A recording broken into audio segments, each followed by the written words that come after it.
में इंडिया गठबंधन काफ़ी हद तक कामयाब रहा है और जो निरंकुश सरकार थी, जो तानाशाही सरकार थी, उसकी तानाशाही को लोगों ने अंकुश लगा दिया है। लोगों ने पूर्ण बहुमत भारतीय जनता पार्टी को नहीं दिया। इंडिया गठबंधन अपने मूल मकसद में कामयाब रहा। हरियाणा की दृष्टि से अगर देखें तो इंडिया गठबंधन, हम पहले भी कहते थे, जब ये गठबंधन, कई लोग ये कहते थे ये नहीं होना चाहिए, नहीं होना चाहिए। कांग्रेस के भी कई वरिष्ठ साथी कहते थे कि ये गठबंधन नहीं होना चाहिए। मैंने तब भी पिछले 6 महीने लगातार ये कहा कि अगर गठबंधन हुआ तो हम 10 की 10 सीटें जीत सकते हैं और बिना गठबंधन के कांग्रेस एक भी सीट हरियाणा के अंदर नहीं जीत सकती। उस बात को कांग्रेस हाईकमान ने माना, आम आदमी पार्टी हाईकमान ने माना और गठबंधन हुआ। गठबंधन का परिणाम ये कि भारतीय जनता पार्टी 10 सीटों पर जो पिछली बार जीती थी वो 5 सीटों पर सिमट गई। मेरा आज भी ये मानना है कि 10 की 10 लोकसभा सीटों पर भारतीय जनता पार्टी को ये गठबंधन बहुत बुरी तरह से हरा सकता था। ये लोगों का गठबंधन था, लेकिन कुछ वजह ऐसी रही जिनकी वजह से भारतीय जनता पार्टी को 5 सीटों के ऊपर एज मिल गया। अगर ये लोगों के समर्थन से एज मिला होता तो बात समझ में आती, लेकिन अगर उसकी वजह भीतरघात हो तो उसकी समीक्षा होना बहुत ज़रूरी है, उसके ऊपर सवाल उठना बहुत ज़रूरी है। हम तो आम आदमी हैं, हमको बहुत ज़्यादा पॉलिटिक्स आती नहीं। ना अरविंद केजरीवाल जी ने हमें ये षड्यंत्र करना, साजिशें करना, पॉलिटिक्स करना सिखाया। हमें तो आम आदमी की पॉलिटिक्स सिखाई गई है कि लोगों के बीच में जाओ, अपने काम करो और लोग आपको प्यार देंगे, लोग आपको सम्मान देंगे। हमने वही किया, हमने उसी तरीके से मेहनत की और उस मेहनत का नतीजा ये है कि आज आम आदमी पार्टी हरियाणा की राजनीति में एक मजबूत स्तंभ बन के खड़ी है। हरियाणा की राजनीति का भविष्य आम आदमी पार्टी है। ये मैं इसलिए कह रहा हूँ कि भारतीय जनता पार्टी और कांग्रेस जो आज के दिन में पक्ष और विपक्ष की भूमिका हरियाणा में निभा रहे थे, उसके अलावा अगर तीसरी कोई राजनीतिक ताकत इस चुनाव में उभर करके आई है तो वो आम आदमी पार्टी है। 3 पार्टियों का मैं यहाँ जिक्र करना चाहता हूँ जो सालों साल से हरियाणा के अंदर, जिन्होंने शासन भी किया और अपनी राजनीति कर रहे हैं। उनमें से पहली पार्टी है इंडियन नेशनल लोकदल, जो यहाँ भी भारतीय जनता पार्टी के साथ साजिश करके हमारे वोट काटने के लिए यहाँ पर आए थे, लेकिन उन्होंने पूरे हरियाणा में अपने कैंडिडेट्स लड़वाए थे। पूरे हरियाणा में उनके कैंडिडेट्स को मिला करके 1.74% वोट मिला। 2,26,052 वोट पूरे हरियाणा में इनेलो को मिले, INLD को मिले। उसके बाद है जेजेपी, जो अभी शासन में हिस्सेदार थे, जिनके पूर्वजों के शासन रहा है हरियाणा के अंदर। उस पार्टी को 0.87% वोट मिला। 1,13,122 वोट पूरे हरियाणा के इनके सब कैंडिडेट्स के जोड़ के 1,13,122 वोट मिले। बीएसपी, जो एक वक्त पे बड़ी ताकत बन के बड़े वोट परसेंट के साथ हरियाणा में उभरी थी, आज वो बीएसपी भी 1.28% वोट लेकर के हरियाणा की राजनीति में हाशिए पर पहुंच गई है। 1,65,866 वोट बीएसपी को मिले पूरे हरियाणा के कैंडिडेट्स को जोड़ के। अगर इन तीनों के सारे वोट जोड़ लिए जाएं तो इनके कुल वोट बनते हैं 5,05,040 वोट। ये कुल हरियाणा में इन तीनों पार्टियों के जो सालों से राजनीति कर रहे हैं, इनके वोट हैं। और आम आदमी पार्टी को एक कुरुक्षेत्र की सीट जो हम लड़े थे, वहां पर 5,13,000 के करीब वोट मिले। यानी इन तीनों पार्टियों के जोड़ भी ले सारे वोट, उससे भी ज्यादा वोट आम आदमी पार्टी को एक सीट के ऊपर मिले। तीसरी ताकत हरियाणा के अंदर अगर राजनीतिक रूप से कोई है तो वो आम आदमी पार्टी है।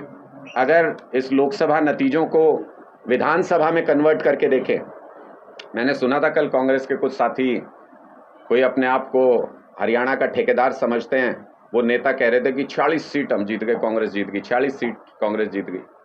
हकीकत में आपको बताता हूँ, 42 सीटों पे 9 लोकसभा लड़ने वाली कांग्रेस पार्टी को बढ़त प्राप्त हुई है। 42 विधानसभा सीटें हरियाणा में। आज भी वो बहुमत का आंकड़ा, इतना एंटी वेव होने के बाद भी इतना समर्थन हम लोगों के पास हर सीट पे मिलने के बाद भी आम आदमी पार्टी का समर्थन, 42 का आंकड़ा वो छू पाए हैं। 44 सीट पे बीजेपी आज के दिन में हरियाणा में विधानसभा सीटों पर उन्होंने बढ़त ली है लोकसभा चुनाव में, और 4 विधानसभा सीटें आम आदमी पार्टी ने जीती हैं। अगर इसको विधानसभा में कन्वर्ट करें, इसका मतलब ये आम आदमी पार्टी के बिना तो आज के दिन भी अगर देखें तो बहुमत किसी भी पार्टी के पास नहीं है, ना बीजेपी के पास, ना कांग्रेस के पास।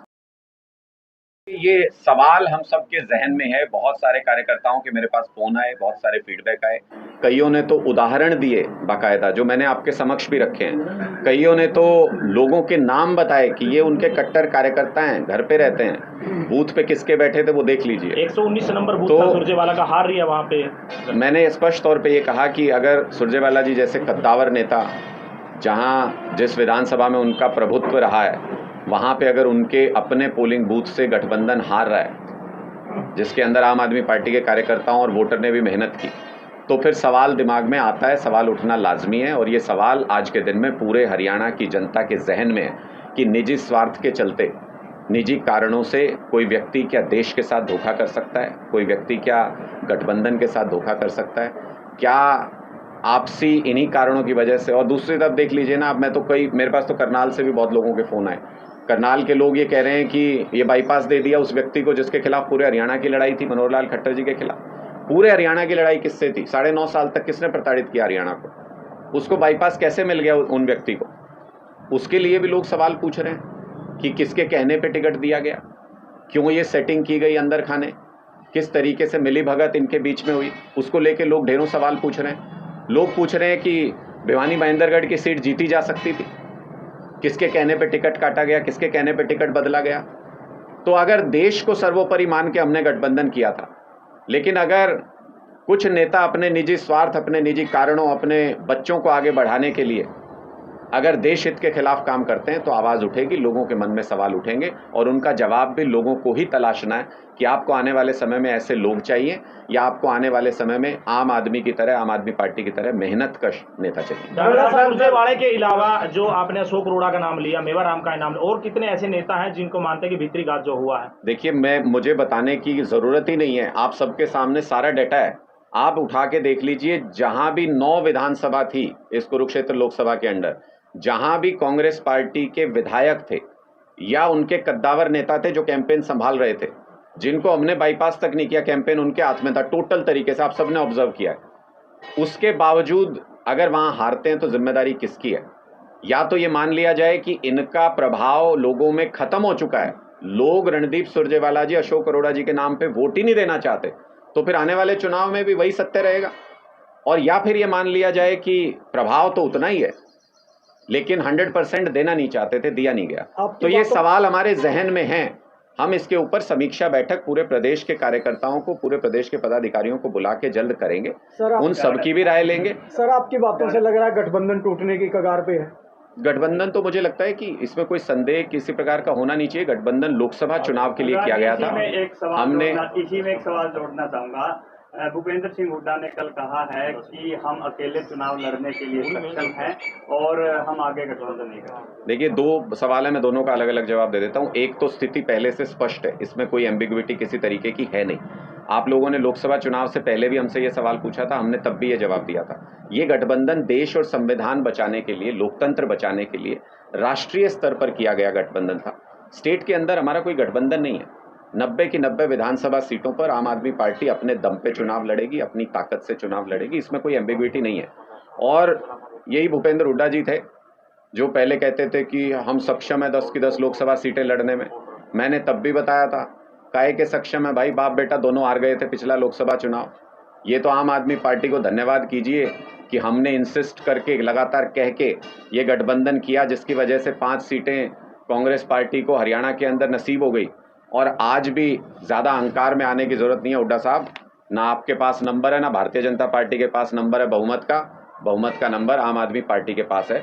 इसलिए अपनी स्थिति में रहिए, और लोगों ने जो आपको मत दिया है उसको अपना मत समझ के अहंकार में मत आइए। देश को बचाने के लिए, लोकतंत्र को बचाने के लिए लोगों ने मतदान किया था।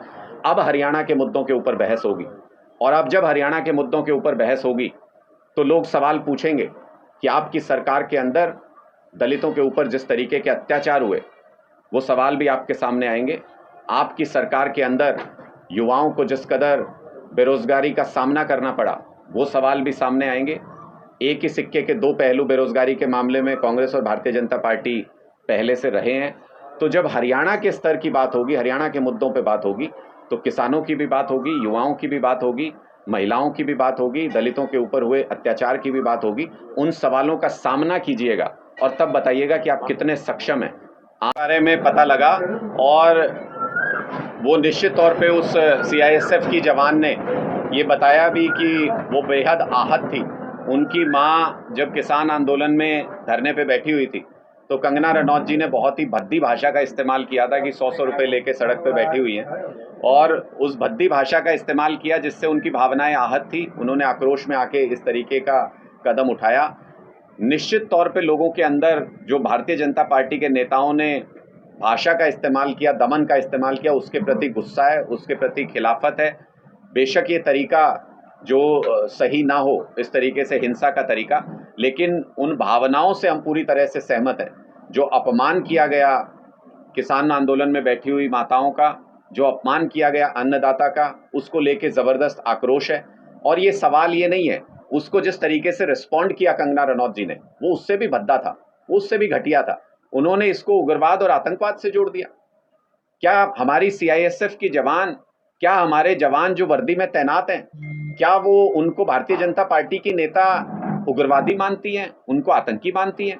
ये बहुत शर्मनाक और भद्दा बयान था। इसी तरह के बड़बोलेपन की वजह से पहले भी कंगना रनौत जी के खिलाफ काफ़ी गुस्सा लोगों के अंदर भरा हुआ है, और अब फिर उन्होंने इसी तरीके की भद्दी भाषा का इस्तेमाल किया है।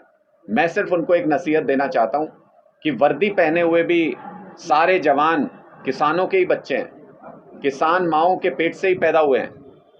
एयरपोर्ट पे आप एयरपोर्ट से निकले दिल्ली जाके आपने बयान दे दिया, जिस संसद में जाओगे वहां पे भी CISF तैनात कर दी है बीजेपी की सरकार ने। पूरी संसद की सिक्योरिटी CISF के साथ है। इसलिए जब आप बोलते हैं किसी के प्रति, अपने ही देश के किसी व्यक्ति के प्रति, आंदोलनरत लोगों के प्रति, तो आपको अपने शब्दों की मर्यादा का ध्यान रखना चाहिए। बाद में पछताने और आरोप प्रत्यारोप के सिवा कुछ नहीं रह जाता। हिंसा की बजाय आक्रोश का प्रदर्शन किसी भी और कारण से हो, हम उसका भरपूर समर्थन करते हैं। हिंदुत्व का डंका पीटने वाली भाजपा अयोध्या में हार जाती है सर। देखिए, ये तो प्रभु श्री राम ने जो कहते थे हम राम को लेके आए, उनको उनकी स्थिति समझाई है प्रभु श्री राम ने कि तुम मुझे क्या लाओगे, मैं तुम्हें ही सही जगह पे पहुंचा देता हूं। तो मुझे लगता है लोगों ने उनको, हम शुरू से ये कहते थे धर्म का जो इस्तेमाल राजनीति में करते हैं उनको लोग सबक सिखाएंगे, और इस बार चुनाव में लोगों ने उनको सबक सिखाया। धन्यवाद सर, बहुत बहुत धन्यवाद। प्रॉपर्टी बेचने और खरीदने के लिए संपर्क करें फेयर डील प्रॉपर्टीज।